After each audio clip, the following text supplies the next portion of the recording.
Nigeria is looking to collaborate with other countries to strengthen maritime security in the Gulf of Guinea and check activities of oil thieves in the coast.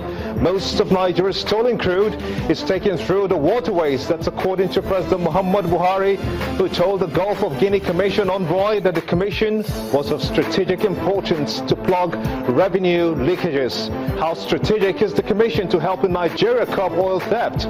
Data feeds still coming through in one place simultaneously on all our social media platforms, channelstv.com, youtube.com/channelsweb. You can follow us right now on m.channelstv.com. We've got all our platforms on social media covered. Be part of the show. Tweet at Gimba Umar CTV and use the hashtag State of the Nation to air your thoughts on the subject. The Honorable Minister of State Petroleum Resources, Dr. Emmanuel Ibe Kajiko, is concerned over the recent pipeline attacks by militants in the Niger Delta region. The most recent attack occurred on Tuesday night, in which Niger Delta Avengers attacked the Focados export pipeline in Delta State. This is one in a series of attacks that have taken place over the last 2 weeks, even amid ongoing efforts to prepare the grounds for dialogue. Will the resumed hostilities mar the peace truce with the government and the Avengers? What if the government takes the war to the creeks? Do the Avengers have the capacity to resist or not? The government's war on corruption gets a boost, at least seen as such by the president. He has appointed a new Chief Justice of Nigeria, albeit in acting capacity. Will Justice Walter Onoge be able to perform and reform the judiciary for effective dispensation of justice? Will he be made permanent in the face of arrest of judges with more expected to follow? It's prime time in Lagos, and this is State of the Nation.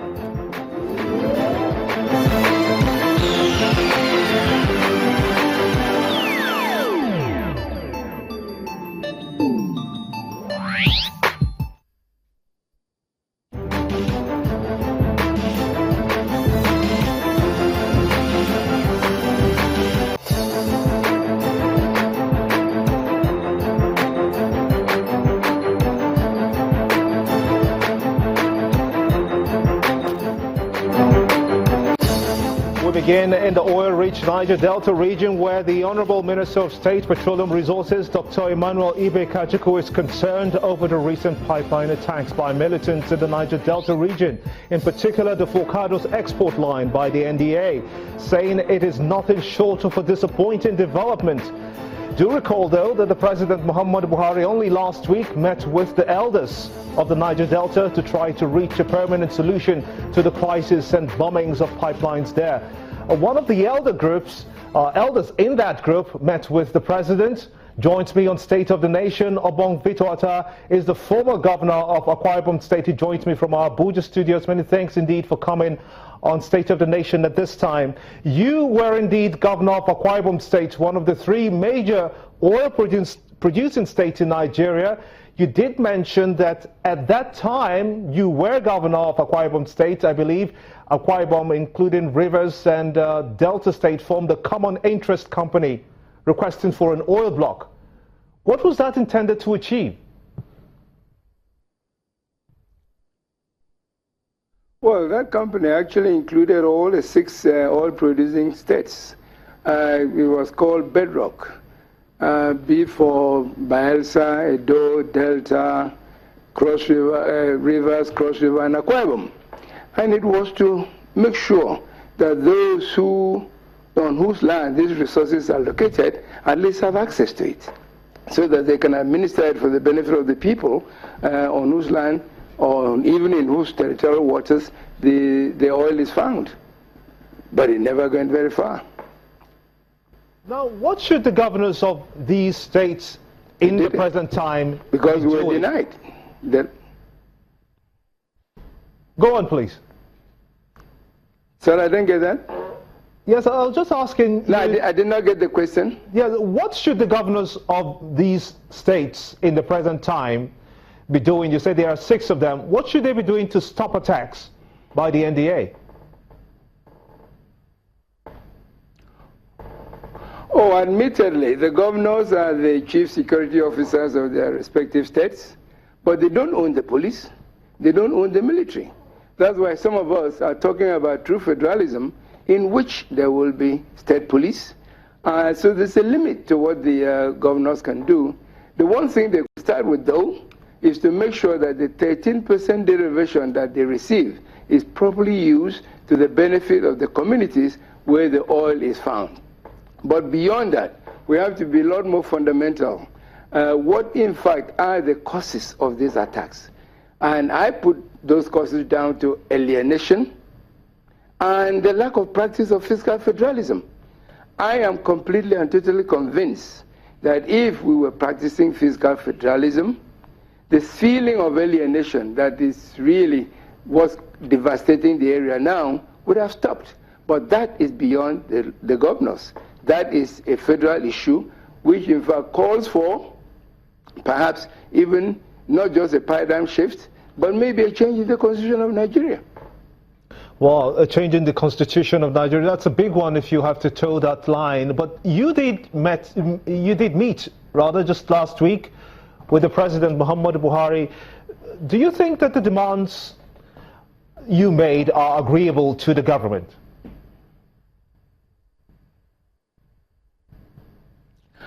I'm not quite sure what the word agreeable means.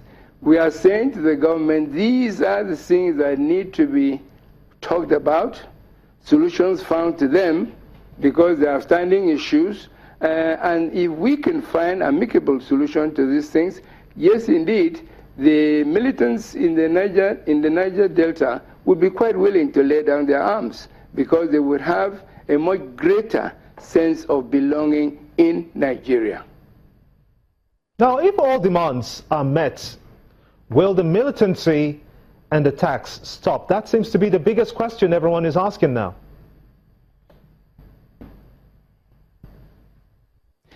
It is, I believe, because those things were not drawn up out of the blue or not taken out, from nowhere. They came from the people of the Niger Delta region. What are your grievances? What are the things that can be done to correct those grievances? And those were properly articulated in a 16-point program to the federal government, but they all call for dialogue because there is no easy solution to any of them. That's why, in fact, to a large extent, we agree with the president that there's no easy fix, because these things predate his administration. We must not forget that. So to ask him to solve this in, 4 years he's got, or 2.5 years left of his first 4 years, it's not going to be easy, but it calls for dialogue. And that is why the main issue that was hammered out at the meeting with the president was, please set up your dialogue team. We need to talk to resolve these issues. Please let us build confidence. We want you to feel sure that in fact there will be security and peace in the Niger Delta without the increased military presence. And we want the boys in the Niger Delta to also give the president confidence that they are willing to cooperate and dialogue and find solutions through dialogue rather than through any kind of criminal act or military attack. Now, with these 15 points that you have demanded, would that not interfere with the petroleum industry 16, bill? if I may correct you, please. 16, yes, I beg your pardon. 16 of those points that you raised. Will that not interfere with the petroleum industry bill that has been at the concluding phase of implementation? You'll notice that the PIB is not one of the things we included among the 16, because as I said in an earlier interview, we do not know which version we are talking about. From what we hear, there are about 3-4 different versions of the PIB, and one has to be very, very careful that one doesn't shoot oneself in the foot by making sure that the PIB that's passed will be at par with what obtains with other minerals in the country. This is critical, because why do we single oil out to be the one where the owners of the area where the oil is found cannot participate in any aspect of the oil activity? But with solid minerals, it's different. So we have to be very careful. Your Excellency, let's look at some of your demands. The location or should I say relocation, of the headquarters of oil companies doing business in host communities. Why do you suppose that this is such an important thing for you to do? Well, let me be you are very honest, you are very correct in saying location and relocation. Because take Shell, for instance. Shell had located in Port Harcourt. Then they moved out. So it is a matter of relocating back to Port Harcourt. With the others, they never really located where they were. For a long time, as governor of Akwa-Ibom State, I use the word fight. I fought with Mobile to make sure that they moved to where they are operating, which is in Akwa-Ibom. But they have an airstrip in Eket. Aircrafts coming twice a day, bringing people and taking people out. Why couldn't those people live in Akwa-Ibom? Why couldn't those people pay taxes in Akwa-Ibom? Why couldn't all the development that Mobile is actually providing in other parts of the country not being provided in Eket? Dallas is what it is because the oil companies that work in Dallas are operating in Dallas, are now living in Dallas. And that's why I'm very happy with the Minister of State for Petroleum talking about merchandising. We're just being treated as merchandise.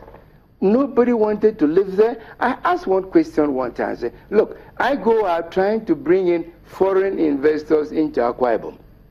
First question they ask me is Mobile located in Akwa-Ibom? And once the answer is no, they say, why should we come? They've been there and they don't have the confidence to locate in your state, so why should we come? There's no denying that there'll be physical development that comes along with this location. There's no denying that other investment will follow from outside. And there's no denying that the benefits, even if it's just a matter of increased number of taxi drivers, houseboys, whatever, could come to the state if these oil companies were located there. There are tremendous benefits that could be obtained from that. In closing this segment of the program, what will be your final words concerning the way forward on this very contentious issue of the Niger Delta militants carrying out attacks, the latest last week, as a matter of fact, and the Minister of State is quite unhappy with that. The militants have not been represented in your delegation to meet with the President. What's the way forward? Oh, we are standing, sorry, maybe I should correct this issue of being represented. We are standing in the gap. That organization, PANDEF, is in contact with the boys and in dialoguing with the government. So that they don't have to physically come there. I don't know whether the government actually saw those they called Boko Haram when they were negotiating. But some people intervened and negotiated, and results are beginning to come in. That is what PANDEF stands for. So the boys don't have to physically come there with their guns and say, Mr. President, we are here to negotiate with you. No, that's not what needs to happen. But I believe that if we start the dialogue process, we will come to solutions. But I go back to something that you said, if we want to go along that line, yes. When this country became united as a country, there were agreements among the regions, the terms and conditions under which they would want to come together and form a country. And one of the fundamental things that was agreed upon was that each region will generate what it can, use it to develop itself, and contribute something to the center. Fiscal federalism, the 1960 Independence Constitution. It was repeated in the 1963 Constitution. Why have we departed from that? The answer is obvious. Because the military intervened and brought a unitary system. Why are we still keeping the unitary system long after the military has gone? It is one of the most fundamental things that will bring peace, not just to the Niger Delta, but to this entire country, if we can look at that seriously and begin to implement it. So in your words now, you feel that this latest attacks and perhaps maybe continuing attacks will cease?